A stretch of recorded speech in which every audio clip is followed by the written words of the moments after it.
নমস্কার বন্ধুরা, শুভ সকাল। আমার সকল বন্ধুদের জানাই স্বাগত। আশা করি আপনারা সকলেই ভালো আছেন, সুস্থ আছেন।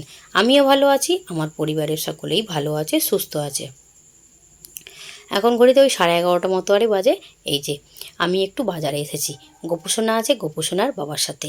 গোপুসোনার মুখেটো করাবে, মানে মন্দিরে যেয়ে পুজো দেওয়া হবে, তাই জন্যই কিছু কেনাকাটি করতে এসেছি। গোপুসোনার বাবা বলে তুমি চলো, তুমি না গেলে হবে না, তাই সাথে এসেছি। কিছু কেনাকাটি হয়ে গেছে। এখন ঘড়িতে 1:45 বাজে। মামসোনা স্কুল থেকে চলে এসেছে। মামসোনা এই যে টোয়ালটা দিয়ে ও প্রায় সময় চুল বানায়। আর আজকে মামসোনা ভীষণ খুশি, তার কারণ হচ্ছে মামসোনা স্কুল থেকে ড্রেস পেয়েছে কালকে। তো আজকে স্কুলে পড়ে গিয়েছিল, আর এসেই আমাকে বলছে মা আমার একটু ভিডিও করে দাও। আবার দেখাচ্ছে মা এর মধ্যে পশ্চিমবঙ্গ সরকার লেখা আছে, তুমি জানো? ঘড়িতে 1:45 বেজে গেছে, এখনও আমার ভাত নামাতে পারিনি। ভাত নামিয়ে রান্না করব। বাইরে গিয়েছিলাম না কেনাকাটি করতে, তাই জন্য এখনও কিছু করে উঠতে পারিনি। ভাত বসিয়ে দিয়ে দোকানে ছিলাম, ততক্ষণ মামের ড্যাডি গেছিলো মামকে আনতে। মামকে আনার পর ভাতটা ফুটে গেছে, এই যে ভাতটা নামিয়ে আবার করলা ভাজা বসিয়ে দিলাম।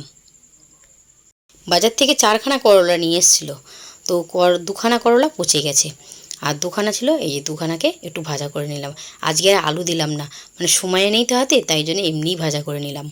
আজকে আর মামামের ড্যাডি বাজার করার সময় পায়নি, ঘরে যা ছিল তাই দিয়ে দুপুরে রান্নাটা সারলাম।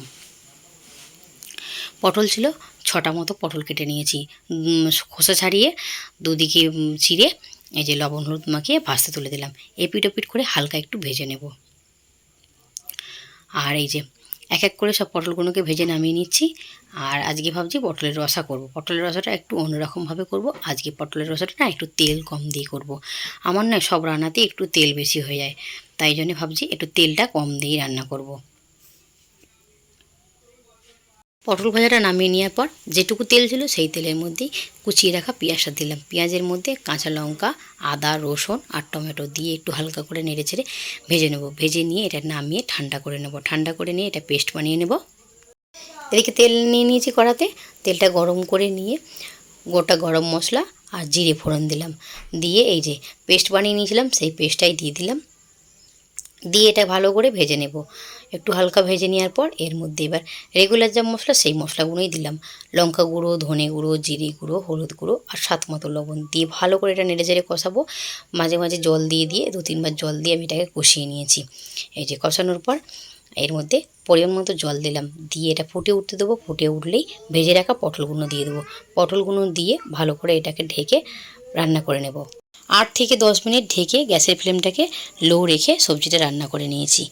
আর এটাতে গোটা গরম মশলা ফোড়ন দিয়েছিলাম, তাই জন্য আর গুঁড়ো গরম মশলা দিলাম না। এটাকে নেড়েচেড়ে এবার নামিয়ে নিচ্ছি। চলুন বন্ধুরা, দুপুরে কী কী রান্না করেছি দেখে নিই। এই যে ভাত নয় অল্প করেছি, দুপুরের মতোই, রাত্রিরে রুটি হবে। আর এই যে 3খানা ডিম ছিল, ডিমটাকে ভেজে নিয়ে 4 টুকরো করে নিয়েছি। আর এদিকে করলা ভাজা আর সাথে রয়েছে তেল পটল। আজকের মতো ব্লগটা এখানে শেষ করছি। যদি ভালো লাগে থাকে লাইক দিয়ে পাশে থাকবেন।